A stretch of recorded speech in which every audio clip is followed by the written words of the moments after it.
আসসালামু আলাইকুম এভরিওয়ান, আশা করি সবাই ভালো আছেন। হোসেন একাডেমির পক্ষ থেকে সবাইকে শুভেচ্ছা অভিনন্দন জানিয়ে শুরু করছি আমাদের ফ্রি স্পোকেন ইংলিশের ক্লাস নাম্বার 8। তো আশা করি সবাই এনজয় করবেন এবং আমাদের সাথেই থাকবেন। আর দুঃখ প্রকাশ করছি, আসলে আমরা অনেকদিন পর্যন্ত আমাদের ক্লাসটা কন্টিনিউ করতে পারিনি আমার বিভিন্ন ব্যস্ততার কারণে। সো আশা করি সামনের দিকে আমরা আমাদের ক্লাসগুলো কন্টিনিউ করব। সো সবাইকে আমাদের সাথে থেকে সহযোগিতা করার জন্য অনুরোধ করব। Thank you so much for joining. তো আমরা কথা না বাড়িয়ে আমাদের আলোচনায় চলে যাব। আমাদের ক্লাস নাম্বার হচ্ছে 8। প্রতিদিনের মতো এবং প্রত্যেক সময়ের মতো আমরা যেটা শুরু করি সেটা একটা টাং টুইস্টার দিয়ে শুরু করি। তো আজকেও সেটার ব্যতিক্রম কিছু নয়। বাংলা একটা টাং টুইস্টার দিয়ে আজকে শুরু করব। সবাই আশা করি এনজয় করবেন এবং যদি কোনো প্রবলেম থাকে অবশ্যই কমেন্ট সেকশনে জানিয়ে দিবেন আমাদেরকে। তাহলে let's get started. Thank you so much for joining. লাল রিলে নীল রিল, নীল রিলে লাল রিল, লাল রিলে নীল রিল, নীল রিলে লাল রিল। একটু দ্রুত বলার চেষ্টা করব। লাল রিলে নীল রিল, নীল রিলে লাল রিল, লাল রিলে নীল রিল, নীল রিলে লাল রিল, লাল রিলে নীল রিল, নীল রিলে লাল রিল, লাল রিলে নীল রিল, নীল রিলে লাল রিল। ওকে, এভাবে আমার সাথে বলার চেষ্টা করুন। লাল রিলে নীল রিল, নীল রিলে লাল রিল। অনেকের নীল নীল চলে আসবে, একটু একটু সময় লাগবে এগুলা। লাল রিলে নীল রিল, নীল রিলে লাল রিল। একটু দ্রুত বলার চেষ্টা করলে তাহলে আস্তে আস্তে আস্তে আস্তে হয়ে যাবে। Okay, thank you so much. Next one is today we'll discuss about English spoken rules. Let's get started. Rules number, আমরা অনেকগুলো রুলস পড়িয়েছি স্পোকেন ইংলিশের। আমরা আজকেও একটা রুলস শিখবো, as plus adjective plus as. এরকম একটা যদি থাকে, এরকম যদি কোনো রুলস থাকে সেক্ষেত্রে রুলসটা আমরা খেয়াল করবো সবাই। অ্যাজ ব্রাইট অ্যাজ ডে, দিনের মতো উজ্জ্বল। অ্যাজ ব্রাইট অ্যাজ ডে, দিনের মতো উজ্জ্বল। As bright as day. আমরা ইংলিশটাকে ফোকাস করার চেষ্টা করবো, বাংলাটা খুব কম পড়বো। As bright as day, as bright as day, দিনের মতো উজ্জ্বল। অ্যাজ ব্ল্যাক অ্যাজ কোল, কয়লার মতো কালো। অ্যাজ ব্ল্যাক অ্যাজ কোল, কয়লার মতো কালো। অ্যাজ হার্ড অ্যাজ আয়রন, লোহার মতো শক্ত। অ্যাজ হার্ড অ্যাজ আয়রন, লোহার মতো শক্ত। As cold as ice, as cold as ice, বরফের মতো ঠান্ডা। অ্যাজ কোল্ড অ্যাজ আইস, বরফের মতো ঠান্ডা। As brave as lion, as brave as lion, সিংহের মতো সাহসী। As strong as tiger, as strong as tiger, বাঘের মতো শক্তিশালী। As pure as flower, sorry, as pure as flower, as pure as flower, as pure as flower, ফুলের মতো পবিত্র। as clear as day, দিনের মতো পরিষ্কার। as clear as day, as clear as day, দিনের মতো পরিষ্কার। আমরা আরো কিছু সেন্টেন্স দেখে নিব। এটা সরি, এটা আমরা আরেকটা রুলসে যাব। there is no difficulty in, there is no difficulty in। আমরা একটা জিনিস মনে রাখবো, there is no difficulty, এটার পরে আছে in। আমরা একটা জিনিস মনে রাখবো, সকল প্রিপোজিশনের পরে ভার্বের সাথে আইএনজি হয়। সেই রুলসটা একটু মাথায় রাখবো। এটা হচ্ছে আমাদের রাইট ফর্ম অফ ভার্বস একটা গুরুত্বপূর্ণ রুলস। সকল প্রিপোজিশনের পরে ভার্বের সাথে আইএনজি হয়, সেটা হচ্ছে টু ব্যতীত। তাহলে আমাদের প্রথম সেন্টেন্স দেখে নিব। কথা বলায় কোনো সমস্যা নেই। there is no difficulty in talking, there is no difficulty in talking, there is no difficulty in talking, there is no difficulty in talking। কথা বলায় কোনো সমস্যা নেই, খোঁজায় কোনো সমস্যা নেই বা অনুসন্ধান করায় কোনো সমস্যা নেই। there is no difficulty in searching, there is no difficulty in searching, there is no difficulty in searching। সংরক্ষণ করায় কোনো সমস্যা নেই। there is no difficulty in reserving, there is no difficulty in reserving, সংরক্ষণ করার কোনো সমস্যা নেই। ওকে, আমরা আরো কিছু সেন্টেন্স দেখে নিব। there is no difficulty in flowering, ফুল তোলায় কোনো সমস্যা নেই। there is no difficulty in flowering, there is no difficulty in flowering, ফুল তোলায় কোনো সমস্যা নেই। there is no difficulty in saving, রক্ষা করায় কোনো সমস্যা নেই। there is no difficulty in saving, শুধুমাত্র ভার্ব চেঞ্জ করে দিলে হয়ে যাবে। ওকে, next one is there is no difficulty in cooking, রান্না করায় কোনো সমস্যা নেই। there is no difficulty in cooking, there is no difficulty in cooking, cook থেকে cook-এর সাথে ing, cooking। okay, there is no difficulty in describing, okay, বর্ণনা করায় কোনো সমস্যা নেই। there is no difficulty in describing, there is no difficulty in describing, বর্ণনা করায় কোনো সমস্যা নেই। there is no difficulty in checking, there is no difficulty in checking, there is no difficulty in checking, পরীক্ষা করার কোনো সমস্যা নেই। Okay, thank you so much. Okay, next one is there is a we have a conversation here, conversation about headache. মাথা ব্যথা নিয়ে doctor এবং পেশেন্টের মধ্যে আমরা চমৎকার একটা কনভারসেশন শুনবো এবং আমরা শেখার চেষ্টা করবো এটা। তো প্রথমে যেটা হলো সেটা হচ্ছে ডক্টরের কাছে যখন আমরা যাব, যথারীতি ডক্টর বললো hello, what can I do for you. Doctor আমাদেরকে বলবে যে হ্যালো, যে আপনি কেমন আছেন, বা how are you, what can I do for you, আমি আপনার জন্য কি করতে পারি। ডাক্তার সচরাচর এটা আপনাকে জিজ্ঞেস করবে। ওকে, তাহলে আপনি উত্তর দিবেন। এটা হচ্ছে ডক্টর অ্যান্ড পেশেন্টের মধ্যে একটা কনভারসেশন। ওকে, সো আমরা খেয়াল করবো doctor, hello, what can I do for you, আমি আপনার জন্য কি করতে পারি, এই যে আমি আপনার জন্য কি করতে পারি। পেশেন্ট বলতেছে good morning doctor, good morning doctor, good morning, good morning doctor, I don't feel good, I don't feel good, আমার ভালো লাগছে না বা আমি ভালো ফিল করছি না। ওকে, I repeat again, hello doctor, hello, doctor বলতেছে hello, what can I do for you, আমি আপনার জন্য কি করতে পারি। পেশেন্ট অ্যান্সার করছে good morning doctor, I don't feel good, I don't feel good, আমি ভালো অনুভব করছি না বা আমার ভালো লাগছে না। নেক্সটে আমরা ডাক্তার কি বলছে দেখি। Doctor come and sit here, যদি ডাক্তার বলে যে ঠিক আছে আসেন এবং বসুন এখানে, ঠিক আছে, come and sit here, come and sit here, come and sit here, come and sit here. আমি ইংলিশ সেন্টেন্সগুলো বারবার উচ্চারণ করার চেষ্টা করছি যাতে আপনাদের উচ্চারণ করতে সুবিধা হয়। Okay, doctor come and sit here, doctor বললো যে ঠিক আছে আসেন এবং বসেন, ঠিক আছে। পেশেন্ট বলছে doctor I have headache since yesterday evening, আমার গতকাল সন্ধ্যা থেকে মাথা ব্যথা করছে। ওকে, গতকাল সন্ধ্যা থেকে আমার মাথা ব্যথা করছে। ডক্টরকে বললো patient doctor I have headache since yesterday evening, আমরা সিন্স আমরা ইস্টারডে বলি, not yesterday, this is yesterday, evening বলি, not evening, this is evening. I repeat again this sentence, doctor I have headache since yesterday evening, I have headache since yesterday evening. Since মানে লম্বা সময় ধরে হলে তখন আমরা সিন্সটা ব্যবহার করব, তখন থেকে কখন থেকে, সন্ধ্যা, গতকাল সন্ধ্যা থেকে আমার মাথা ব্যথা করছে। ওকে, ডক্টর কি সমাধান দিচ্ছে আমরা পরের সেন্টেন্সে যাব। ডক্টর বলছে have you taken any medicine so far, ডাক্তারকে যখন বলছি যে আমার মাথা ব্যথা করছে গতকাল সন্ধ্যা থেকে, তখন ডাক্তার অ্যান্সার করছে have you taken any medicine so far, আপনি কি কোনো ওষুধ খেয়েছেন। ডাক্তার জিজ্ঞেস করলো যে আপনি কি কোনো ওষুধ খেয়েছেন, তখন পেশেন্ট অ্যান্সার করছে স্যারিডন। স্যারিডন এটা ইন্ডিয়ান একটা মাথা ব্যথার ওষুধ, এটা খুব সহজে আপনারা খাবেন না, এটা জাস্ট দেওয়া। অবশ্যই পেন কিলার খাওয়ার সময় আমরা অবশ্যই গ্যাসের ট্যাবলেট খাওয়ার চেষ্টা করব। স্যারিডন এটা ইন্ডিয়ান একটা মাথা ব্যথার ওষুধ, যেটা মাথা ব্যথায় কাজে লাগে, প্যারাসিটামল জাতীয় কোনো একটা ওষুধ। But the headache hasn't disappeared, patient answer করছে যে আমি স্যারিডন খেয়েছি বাট দ্য হেডেক, কিন্তু ব্যথা হ্যাজন্ট ডিসঅ্যাপিয়ার্ড, কিন্তু মাথা ব্যথা এখনো যায় নাই। ডিসঅ্যাপিয়ার্ড মানে অদৃশ্য হয়ে যাওয়া বা না থাকা। ওকে,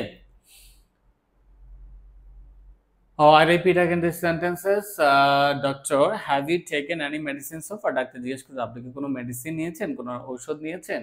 পেশেন্ট অ্যান্সার করছে স্যারিডন, স্যারিডন নিয়েছি বা নাপাক্সটেন, বা আমরা যে কোনো একটা নাম ব্যবহার করতে পারি। But the headache hasn't disappeared, has not contraction form is hasn't. Okay, Saridon, but the headache hasn't disappeared, Saridon খেয়েছি বাট আমার মাথা ব্যথা এখনো যায় নাই। ওকে, বা অদৃশ্য হয় নাই। ডিসঅ্যাপিয়ার্ড মানে অদৃশ্য হওয়া বা চলে যাওয়া, এখনো যায় নাই। ওকে, ডক্টর অ্যান্সার করছে doctor you have a running nose, যে আপনার সর্দি মনে হচ্ছে। রানিং নোজ মানে হচ্ছে নাক কি চলে নাকি, নাক তো রান হয় না। সো এটা বলছে, ডাক্তার দেখে বুঝতেছে যে পেশেন্টের নাকে দিয়ে পানি যাচ্ছে, এরকম কিছু একটা হয়তো সর্দি হলে যেটা হয় সচরাচর। Doctor you have a running nose, you have a running nose, doctor বলতেছে ইউ হ্যাভ রানিং নোজ, আপনাকে তো সর্দি মনে হচ্ছে আপনার। Looks like your headache is a result of sinus infection, আপনার মনে হচ্ছে এই সাইনাস সংক্রমণের কারণে আপনার মাথা ব্যথা হচ্ছে, যে সর্দি কাশির কারণে যে মাথা ব্যথা হয়। Let me check, let me contraction form is lemme, let me contraction form is lemme, lemme check, আমাকে একটু চেক করতে দিন বা আমাকে একটু দেখতে দিন। তারপর ডাক্তার দেখতেছে, ডাক্তার দেখার পরে ডাক্তার কথা বলবে। তো ডক্টর আবার বলছে ইটস কোয়াইট, ডাক্তার চেক করার পরে বা দেখার পরে ডাক্তার আবার আনসার করছে ইটস কোয়াইট ক্লিয়ার দ্যাট, এটা পরিষ্কার দেখা যাচ্ছে যে the infection in your sinus is the reason for your headache, মানে আপনার মাথা ব্যথার কারণটাই হচ্ছে সংক্রমণই হচ্ছে আপনার মাথা ব্যথার প্রধান কারণ। I will prescribe an antibiotic to clear the infection, যে সংক্রমণ হচ্ছে সেটা দূর করার জন্য আমি আপনাকে একটা অ্যান্টিবায়োটিক দিচ্ছি। and a pain reliever to relieve the pain, এবং একটা পেন রিলিভার দিচ্ছি ব্যথা দূর করার জন্য, একটা ব্যথানাশক ঔষধ দিচ্ছি যেটা ব্যথা দূর করবে, relieve the pain. I repeat again this sentence. It's quite clear that the infection in your sinus is the reason for your headache. যে আপনার মাথা ব্যথার প্রধান কারণই হচ্ছে আপনার সাইনাস সংক্রমণের কারণে আপনার মাথা ব্যথা করছে। Okay, I will prescribe an antibiotic to clear the infection, যে আপনার যে সংক্রমণ হয়েছে সেটা দূর করার জন্য আমি আপনাকে একটা অ্যান্টিবায়োটিক দিচ্ছি, অ্যান্ড এ পেন রিলিভার, এবং একটা ব্যথানাশক ঔষধ দিচ্ছি টু রিলিভ দ্য পেন, এবং ব্যথা দূর করার জন্য। তার দুইটা জিনিস দিচ্ছে, একটা অ্যান্টিবায়োটিক যেটা কি করবে, ইনফেকশনটাকে আস্তে আস্তে করবে, ক্লিয়ার করে দিবে, এবং হচ্ছে একটা ব্যথানাশক ওষুধ দিচ্ছে পেন রিলিভার, মানে হচ্ছে ব্যথানাশক, ব্যথা দূর করার জন্য, টু রিলিভ দ্য পেন, ব্যথা দূর করতে একটা ব্যথানাশক ঔষধ দিচ্ছে ডক্টর। ওকে, দেখি আমরা কথা কতটুকু যায়। তো আশা করি কথা শেষের দিকে। পেশেন্ট বলবে যে thank you doctor, thank you doctor, doctor বলবে ইটস মাই প্লেজার, যে ডাক্তার রোগীকে সেবা দিতে পেরে আনন্দিত। ঠিক আছে, সি ইউ। ওকে, আমরা যেভাবে বলি thank you doctor, it's my pleasure, অথবা ইউ আর মোস্ট ওয়েলকাম যেভাবে বলি, ওকে, আমরা ওভাবে বলতে পারি। এটা হচ্ছে update version. You are most welcome, you are welcome, বা ইউ আর ওয়েলকাম, এগুলো না বলে আমরা it's my pleasure, it's my pleasure, it's my pleasure, it's my pleasure, এটা বলতে পারি। Okay, thank you so much. নেক্সটে আমরা আরো কয়েকটা ইংলিশের স্পোকেন ইংলিশের রুলস দেখবো। সেটা হচ্ছে আমরা স্পোকেন ইংলিশের যে রুলসগুলো আমরা পড়িয়েছি সেগুলো বেশি বেশি পড়ার চেষ্টা করব। I like the way, I like the way মানে হচ্ছে এটা আমরা কখন ব্যবহার করি, যখন আই লাইক দ্য ওয়ে মানে আমি তোমার যে ওয়েটা বা পথটা বা ধরনটা পছন্দ করি, এরকম অর্থে। তাহলে আই লাইক দ্য ওয়ে এর পরে একটা সাবজেক্ট বসাবো, আর একটা হচ্ছে একটা verb. I like the way you talk, আমি তোমার কথা বলার ধরন পছন্দ করি বা ভঙ্গি পছন্দ করি। I like the way you talk, যে তুমি যেভাবে কথা বলো সেই কথা বলার ধরনটা আমার ভালো লাগে বা আমি পছন্দ করি। ঠিক একইভাবে I like the way you walk, যে তোমার হাঁটার ধরনটা আমার ভালো লাগে, যে তুমি খুব সুন্দর করে হাঁটো। Okay, I like the way he loves, যে তার ভালোবাসার তরিকাটা আমার, যে অনেকে আছে খুব আন্তরিকতার সাথে কথাবার্তা বলে, যে তার আন্তরিকতা আমার ভালো লাগে, বা তার ভালোবাসার তরিকা মানে তার অ্যাপ্রোচ যেটা, সেটা আমার অনেক ভালো লাগে। I like the way they fight, তাদের মারামারির যে পদ্ধতিটা সেটা আমার ভালো লাগে, যদি আমরা মারামারি করবো না, এটা জাস্ট শেখার জন্য। I like the way you play football, I like the way you play football, তোমার ফুটবল খেলার কৌশল আমি পছন্দ করি। টোটাল কথা হচ্ছে কোনো মানুষের বা কোনো ব্যক্তির যদি কথা বলার ধরন, খেলার ধরন, কথা বলার ধরন, ফুটবল খেলার ধরন ভালো লাগে, সেক্ষেত্রে আমরা এই ব্যাপারটা, এই ফ্রেজটা ইউজ করবো, আই লাইক দ্য ওয়ে। একটা সাবজেক্ট বসিয়ে দিও, ভার্ব বসিয়ে দিলে হয়ে যাবে। Thank you so much. আমরা নেক্সটে যাব। তার লেখার ধরনটা আমার ভালো লাগে, I like the way she writes, তার লেখার ধরনটা আমার ভালো লাগে, I like the way she writes, তার লেখার ধরনটা আমার ভালো লাগে। I like the way he plays, তার খেলার ধরনটা আমার ভালো লাগে, I like the way she teaches, তার শেখানোর ধরনটা আমার ভালো লাগে। নেগেটিভ হলে ডোন্ট ব্যবহার করব, I don't like the way she writes, তার লেখার ধরনটা আমার ভালো লাগে না। ঠিক একইভাবে দেখেন, তার লেখার ধরনটা আমার ভালো লাগে, আই লাইক দ্য ওয়ে, তার শেখানোর ধরনটা আমার ভালো লাগে, I like the way she teaches, তার শেখানোর ধরনটা আমার ভালো লাগে। যদি নেগেটিভ হয়, যদি তার শেখানোর ধরনটা আমার ভালো লাগে না, তাহলে আই ডোন্ট লাইক, এর পরে ডোন্ট ব্যবহার করব, I don't like the way he teaches, তার শেখানোর ধরনটা আমার ভালো লাগে না, এরকম অর্থে। ঠিক একইভাবে আমি এখানে দেওয়ার চেষ্টা করছি, I don't like the way she writes, তার লেখার ধরনটা আমার ভালো লাগে না। আর যদি বলি তার লেখার ধরনটা আমার ভালো লাগে, তাহলে ব্যবহার করবো I like the way she writes. Okay, আশা করি বুঝতে পারছি আমরা। I don't like the way he plays, তার শেখানোর ধরনটা, তার খেলার ধরনটা আমার ভালো লাগে না, তার শেখানোর ধরনটা আমার ভালো লাগে না, বিভিন্ন অর্থে আমরা এগুলো ব্যবহার করবো। Okay, thank you so much. আরো কয়েকটা আছে, আমরা would you mind, would you মাইন্ডটা আমরা হচ্ছে কোনো কাউকে যদি ভদ্রভাবে কাউকে কোনো সুপারিশ করতে চাই, সেক্ষেত্রে আমরা উড ইউ মাইন্ডটা ব্যবহার করি। এখানে দুটো রুলস আছে। উড ইউ মাইন্ড যদি ব্যবহার করি, তাহলে ভার্বের সাথে আইএনজি ব্যবহার করতে হবে। আর would you please, would you please, দুটা জিনিস আছে, উড ইউ মাইন্ড, একটা হচ্ছে would you please, would you please, would you please. তার মানে হচ্ছে উড ইউ মাইন্ড যদি ব্যবহার করি, ভার্বের সাথে অবশ্যই আইএনজি ব্যবহার করতে হবে। আর যদি উড ইউ প্লিজ ব্যবহার করি, তাহলে ভার্ব বসিয়ে দিলে হয়ে যাবে। ঠিক একইভাবে আমরা এক্সাম্পল দেওয়ার চেষ্টা করছি। Would you mind moving aside please, যে একটু সরে বসবেন কি, আমাদের ধরেন একটা টেবিল আছে, তাহলে টেবিলের পাশে যদি কেউ বসা থাকে বা আপনি বসার জায়গায় একটুখানি জায়গা, তাহলে আমরা কাউকে বলতে পারি would you mind moving aside please, আপনি কি একটু সরে বসবেন? Would you mind moving aside please, যে একটু সরে বসবেন কি, বা একটু সরে বসবেন।